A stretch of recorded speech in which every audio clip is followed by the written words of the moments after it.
À quoi sert un baiser? Pourquoi s'embrasse-t-on? On sait aujourd'hui à quoi sert ce baiser. Le baiser est souvent le premier contact avec la sexualité, avec la sensualité, avec les sentiments amoureux également. C'est quelque chose qu'on retrouve à peu près à chaque rapport sexuel, et qu'on retrouve même dans d'autres espèces que l'espèce humaine.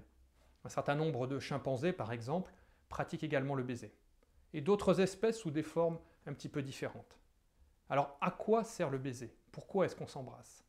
C'est ce que je vais vous expliquer dans cette vidéo, et vous allez voir qu'il est important d'embrasser, mais également que certaines de ses fonctions vont vous surprendre.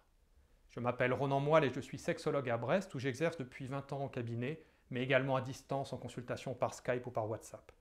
Je suis ce qu'on appelle un sexologue clinicien, c'est-à-dire que tous les jours je reçois en consultation des hommes et des femmes qui viennent me voir pour que je les aide à résoudre différents problèmes sexuels.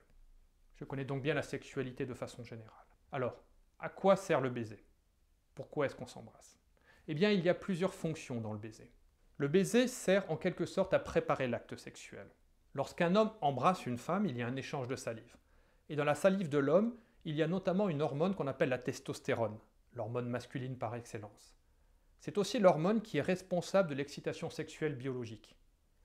En transmettant sa salive et donc sa testostérone à sa partenaire sexuelle, il va en quelque sorte l'exciter.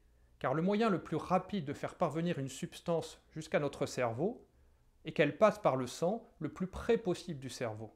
C'est ce qu'on appelle la voie sublinguale. Nous avons, entre guillemets, des petites portes d'entrée sous la langue qui permettent à certains produits d'arriver vite dans le sang et d'aller très vite au cerveau. Quand un homme embrasse une femme, il lui transmet sa salive et sa testostérone, ce qui a donc un pouvoir excitant sexuellement sur sa partenaire. C'est pour cela que le baiser est très important pour préparer un acte. Autre chose, le baiser est symboliquement associé au sentiment, au fait de faire l'amour, à l'érotisme. C'est donc une façon psychologiquement de se préparer à ce qui va se passer derrière. Surtout pour les femmes qui ont souvent besoin, entre guillemets, de plus de temps. On décrit en tantra la sexualité masculine comme une allumette qui flambe, c'est-à-dire un départ très rapide mais qui ne dure pas très longtemps. La sexualité féminine comme de l'eau qui bout, c'est-à-dire qu'elle monte tout doucement en pression mais que par contre, elle peut tenir longtemps ensuite.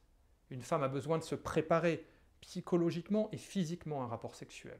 Et le baiser va permettre cela. Cela va aussi associer dans son esprit ce qui est en train de se passer à l'intimité, à ce qui va arriver derrière, la sensualité, voire la sexualité.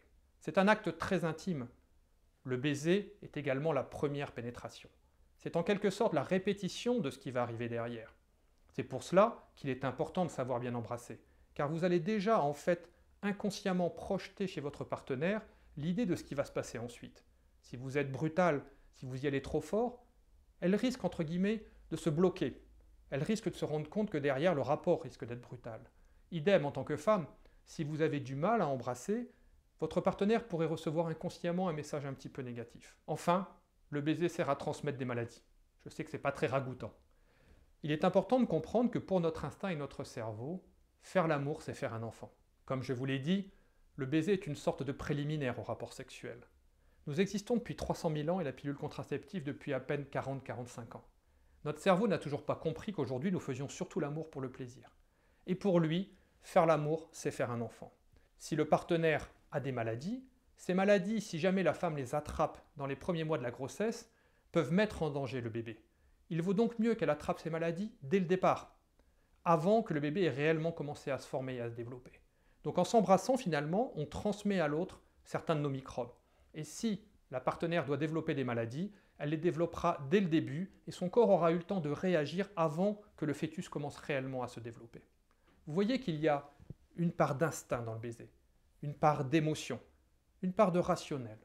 C'est quelque chose de très important que beaucoup d'hommes bâclent malheureusement.